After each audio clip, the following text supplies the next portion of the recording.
CISIT a pour objectif d'assurer le lien entre la recherche et l'innovation technologique.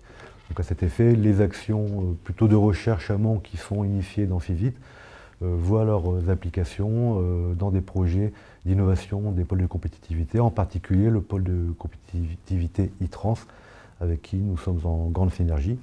Et donc on a un certain nombre de projets d'innovation qui sont menés avec des partenaires tels que Alstom, Bombardier, la SNCF, Visteon pour le secteur automobile et également des opérateurs de logistique.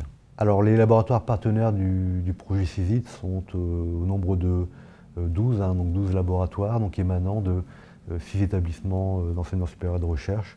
À cela vient s'ajouter 3 centres de développement technologique qui permettent d'assurer le lien entre la recherche et l'innovation technologique.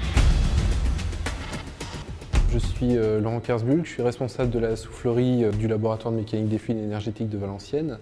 Et nous sommes donc face au ventilateur de cette même soufflerie. Le LME est donc un laboratoire de mécanique énergétique et nous travaillons essentiellement sur l'aérodynamisme automobile et ferroviaire. La soufflerie a été réalisée dans un but de formation, tout d'abord dans un but de formation des élèves ingénieurs. Ensuite pour la recherche fondamentale et finalement pour aussi une partie de recherche finalisée, donc d'aérodynamique ferroviaire et automobile. On travaille dans le cadre du CISIT avec Renault, où on travaille sur l'aérodynamique externe des véhicules automobiles.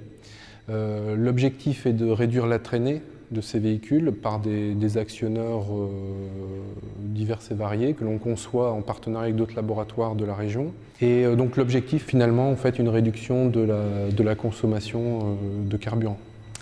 Et dans le domaine ferroviaire, on travaille sur l'optimisation de forme de nez de train avec Alstom notamment. On dispose d'un ventilateur qui fait 240 m3 en débit et qui permet d'avoir une vitesse de vent de l'ordre de 200 km/h dans une veine d'essai. Alors la particularité de la veine d'essai de la soufflerie, c'est une veine longue, contrairement aux autres souffleries qu'il y a en France par exemple, et elle est particulièrement adaptée à l'activité ferroviaire. Le laboratoire particulièrement a une spécialité qui est la technique polarographique.